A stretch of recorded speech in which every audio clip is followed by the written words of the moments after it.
نحمده ونصلي على رسوله الكريم اما بعد فاعوذ باللہ من الشیطان الرجیم بسم اللہ الرحمن الرحیم۔ آج ہم اس نشست میں غازیان بدر اور شہدائے بدر کو خراج تحسین پیش کرنے کے لیے یہاں جمع ہے۔ حضرات گرامی، یقیناً یہ بہت بڑی خوش قسمتی ہے کہ ہم ان کا ذکر کر رہے ہیں جنہوں نے نماز کی حفاظت کی، روزے کی حفاظت کی، اپنے جانوں کے نذرانے پیش کیے اور ہم تک دین اسلام پہنچا۔ غزوہ بدر کی شروعات اس طرح ہوئی کہ کفار مکہ کا تجارتی قافلہ مدینے سے ہو کر گزرتا تھا۔ کفار مکہ کو یہ محسوس ہوا کہ مسلمان ان کے تجارتی قافلے کو نقصان پہنچائیں گے، ان کی معیشت تباہ ہو جائے گی۔ اس طرح ابو جہل نے سارے سرداروں کو جمع کیا اور پھر اس نے مسلمانوں پر حملہ کرنے کا پروگرام بنایا۔ ان کے پاس اسلحہ بھی تھا، ساز و سامان بھی تھا، جنگی گھوڑے بھی تھے اور جنگجو سپاہی بھی تھے۔ ادھر مسلمانوں کا یہ حال تھا کہ پہننے کے لیے لباس میسر نہیں، لڑنے کے لیے اسلحہ نہیں اور کھانے کے لیے غذا موجود نہیں۔ میرے آقا صلی اللہ علیہ وسلم مسلمانوں میں جذبہ جہاد کو بیدار کرنے کے لیے فرماتے ہیں، صحیح بخاری میرے پاس موجود ہے، آقا علیہ السلام نے فرمایا وَاعْلَمُوا أَنَّ الْجَنَّةَ تَحْتَ ظِلَالِ السُّيُوفِ۔ میرے آقا صلی اللہ علیہ وسلم نے فرمایا میرے صحابہ جان رکھو جنت تلواروں کے سائے کے نیچے ہے۔ صحابہ جہاد کی تیاری کرتے ہیں، جو کچھ ہے علامہ شاہ عبدالحق محدث دہلوی رحمۃ اللہ علیہ فرماتے ہیں صحابہ کے پاس جو کچھ تھا حضور کے پاس لے کر آ گئے۔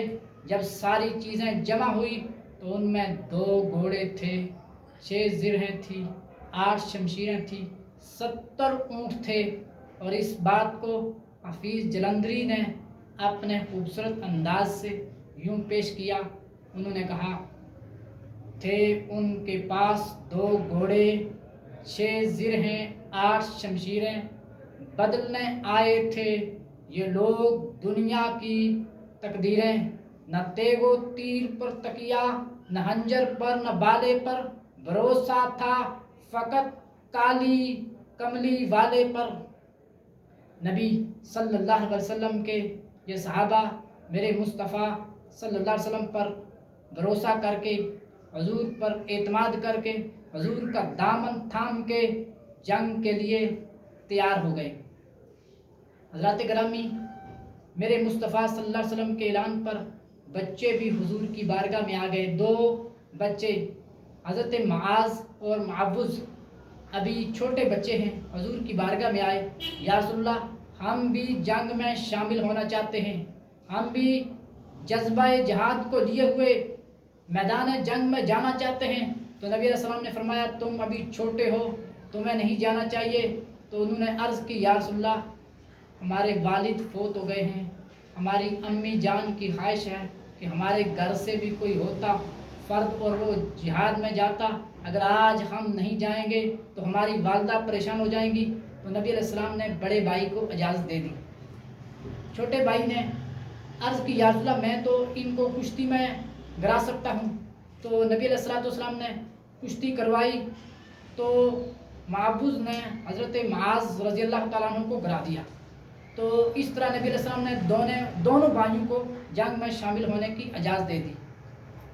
ایک اور صحابی ہیں جو کہ معذور تھے، نبی علیہ السلام کی بارگاہ میں آئے یا رسول اللہ میں بھی جنگ میں شامل ہونا چاہتا ہوں۔ تو نبی علیہ السلام نے کہا معذوروں کو جنگ میں شامل ہونے کی اجازت نہیں ہے۔ تو انہوں نے عرض کی یا رسول اللہ کیا معذور جنت میں نہیں جائیں گے؟ تو آقا علیہ السلام نے انہیں بھی جنگ میں شامل ہونے کی اجازت دے دی۔ تو حضرات گرامی، اس طرح اس میدان بدر میں شامل ہونے کے لیے معذور بھی تیار ہو گئے، بچے بھی تیار ہو گئے۔ 313 صحابہ میدان جنگ میں شامل ہونے کے لیے نبی صلی اللہ علیہ وسلم کے ساتھ ہیں۔